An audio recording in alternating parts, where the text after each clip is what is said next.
A Comissão de Constituição e Justiça da Câmara aprovou por 34 votos a 30 o projeto de lei complementar que passa aos estados e ao Distrito Federal a competência para legislar sobre posse e porte de armas. Na CCJ, os deputados analisaram apenas se a proposta era constitucional.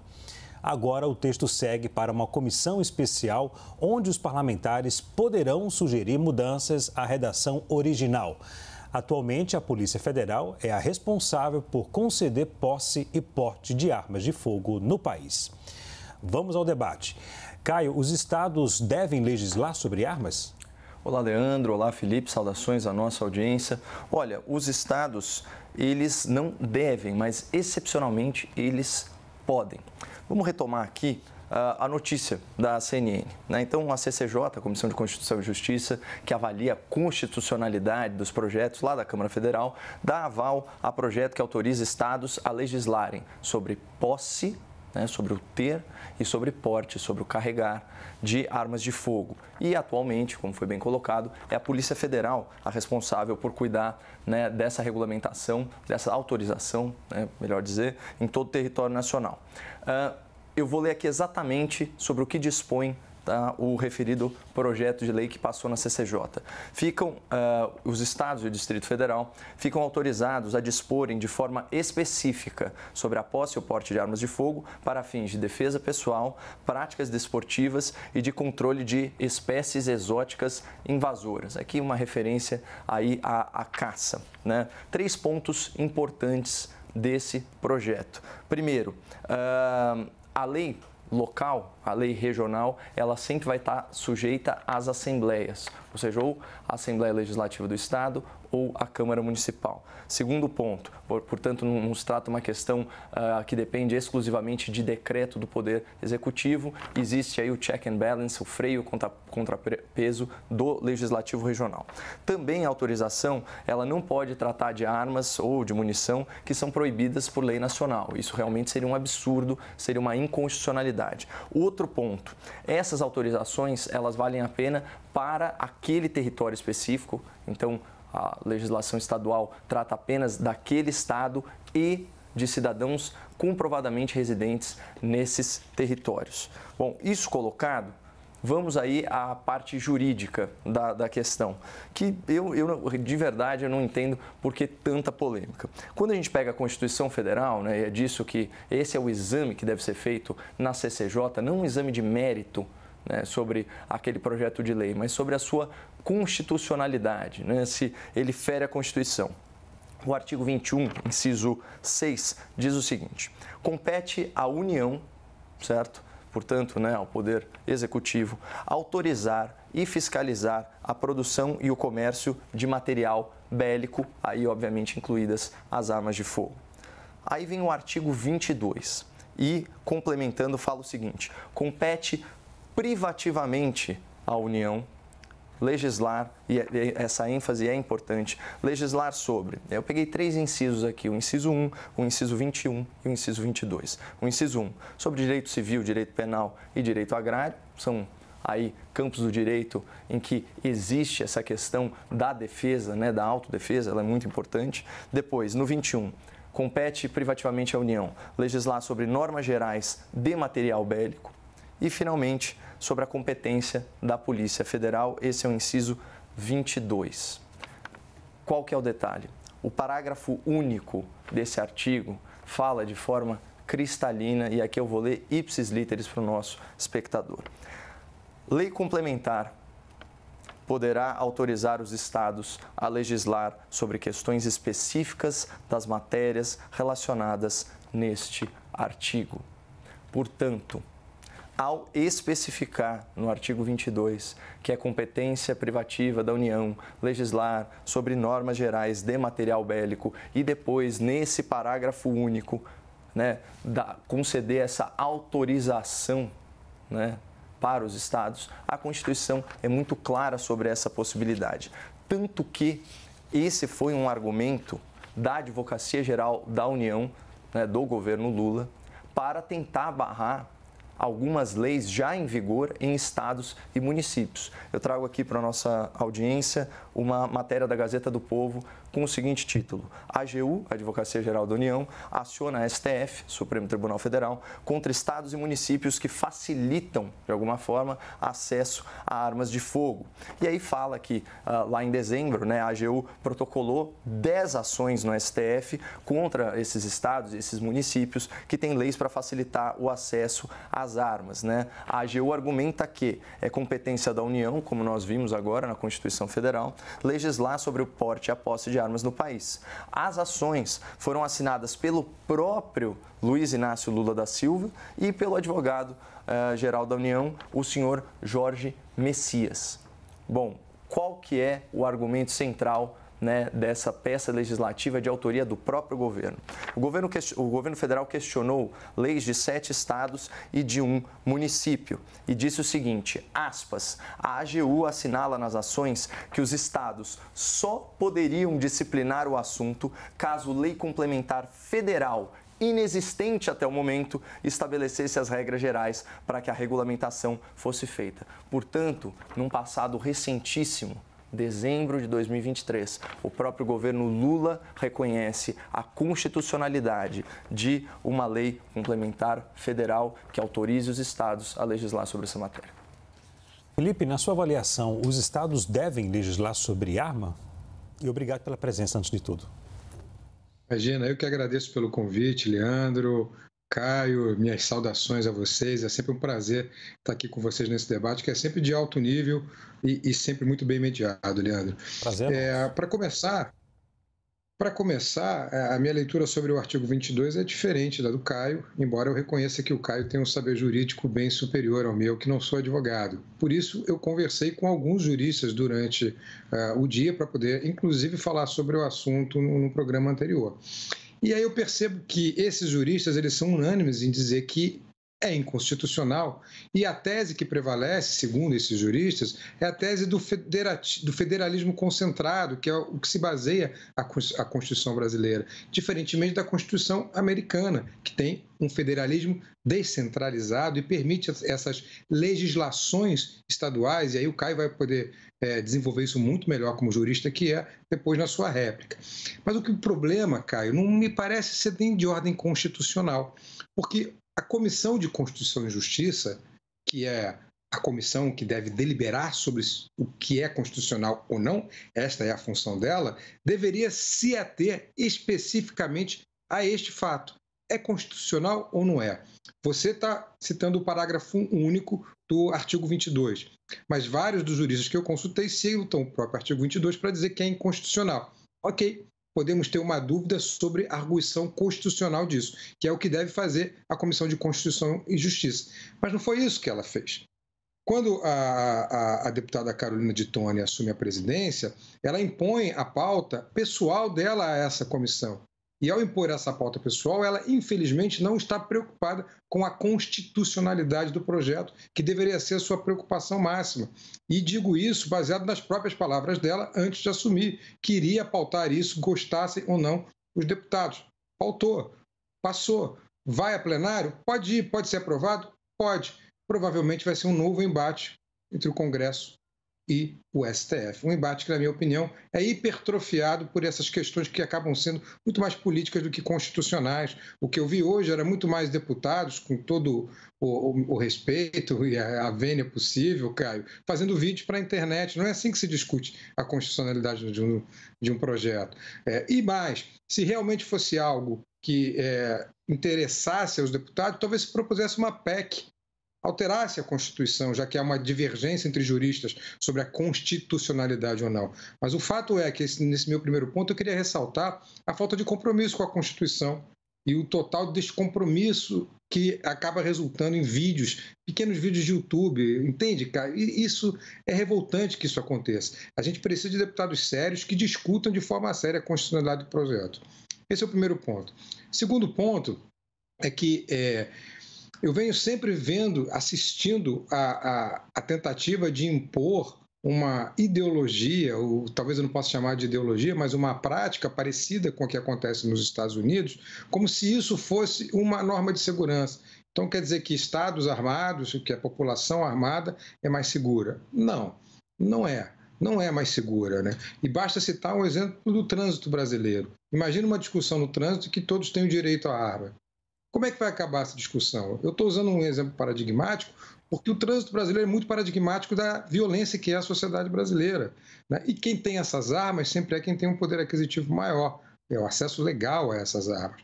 Terceiro ponto, os defensores das armas como segurança privada e como acesso maior às armas dizem que umas pessoas terão prova de habilidade específica, que terão a capacidade de atirar antes, terão que provar que têm habilidade antes de ter uma arma. E aí eu lembro de vários casos de pessoas que provaram ter essa habilidade e fizeram uso terrível da arma. Vamos lembrar do Roberto Jefferson. O que fez Roberto Jefferson atirando na própria Polícia Federal, vocês lembram, nas vésperas da campanha. O que fez a Carla Zambelli sair correndo atrás de um transeunte com a arma em punho. Deputada Carla Zambelli, uma deputada.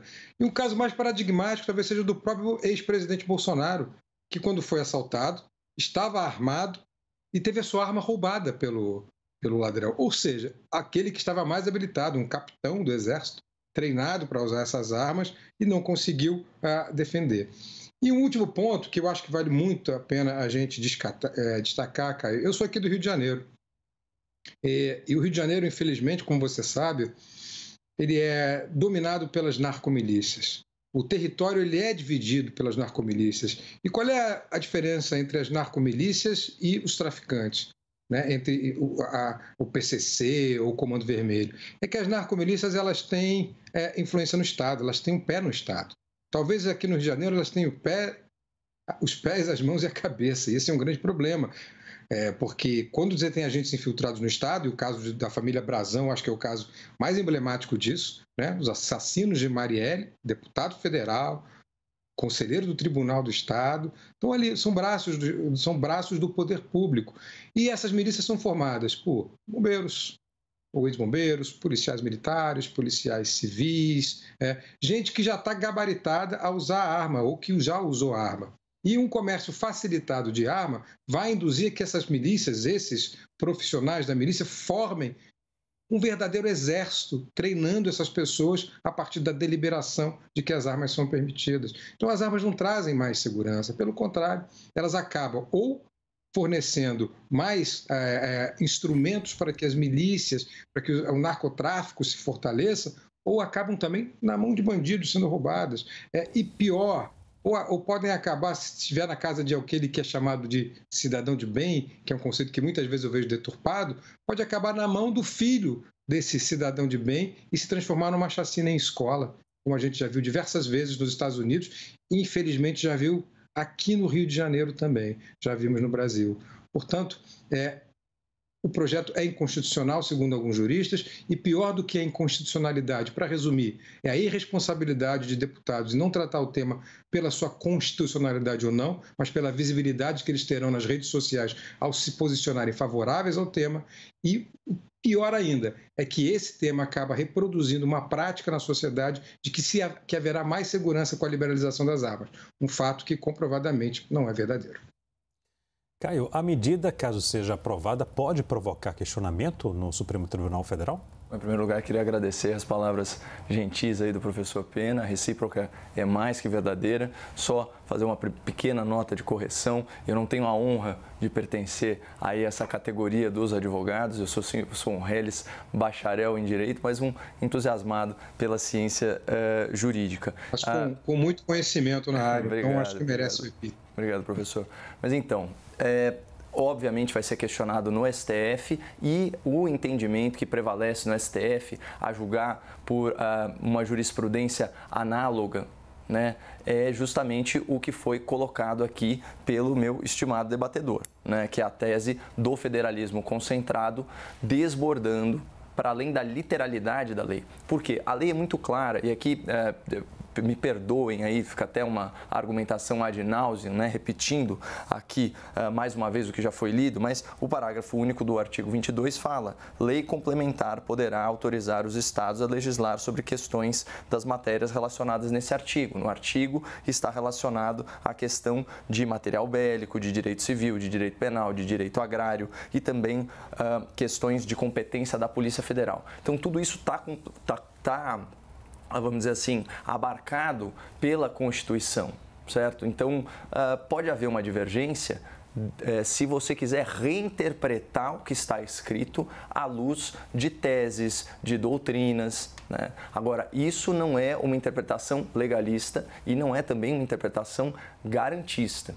Isso, na verdade, é você usar a Constituição como uma base, como um trampolim para a norma que a elite progressista deseja impor ao resto da sociedade ao reinterpretar a lei, e são vários os casos, né? E a gente poderia citar aqui, mas vale a pena a gente voltar aqui ao tema. Então, acho sim que vai ser questionado no STF e acho, inclusive, que o projeto de lei seria derrotado. A solução, na verdade, foi apontada pelo próprio Felipe, que seria trabalhar uma PEC, né, nesse sentido, para explicitar a vontade do Congresso. Um detalhe, a gente falou de PEC, esse inciso 21, ele tem uma redação de uma emenda constitucional de 2019. Então, também, ele mostra, né, uma vontade expressa do Poder Legislativo recente. Pode ter aí um certo atrito, né, entre judiciário e legislativo, mais uma vez. Agora, quando a gente trata das questões da arma, e eu vejo a arma essencialmente como instrumento de defesa, a gente tem que tomar muito cuidado para não incorrer na falácia da inversão do acidente. Senão a gente sai de um debate propositivo e a gente vai mais para o campo da erística. Me permita só fechar o raciocínio, Leandro, que é o seguinte. No Brasil, tá, de 2017... para agora, a gente saiu de cerca de 600 mil armas legais, 700 mil armas legais, para mais de 1,5 milhão de armas legais. Nesse mesmo período, o número de assassinatos, o número de mortes violentas intencionais caiu 1/3, ou seja, ele despencou. Então, com certeza isso mostra, né, que o acesso a armas legais por pessoas, para usar a expressão do professor, considerados aí cidadãos de bem, muitos deles, inclusive profissionais de segurança, não desbordou para uma escalada da violência. Então, pegar casos isolados e tratar isso como uma realidade não é a melhor argumentação. Por quê? A gente tem do outro lado centenas de milhares de armas de fogo legais que foram colocadas aí para a nossa sociedade. O que a gente viu, na verdade, foi o número de violência despencar. Ok. Felipe, concorda com o argumento do Caio? Eu discordo respeitosamente, porque eu tinha um professor na faculdade, Leandro, que dizia o seguinte, que há 3 tipos de mentiras. Mentiras hediondas e estatísticas. Pela estatística, se eu comer um frango e o Caio não comer nada, e eu sei que ele não comeu, ele só comeu uma barrinha antes de entrar no ar, cada um de nós comeu meio frango. Então, é equivocado, né? No futebol, geralmente, o zagueiro central é o melhor passador do time, porque ele passa a bola só para o lado, para o quarto zagueiro.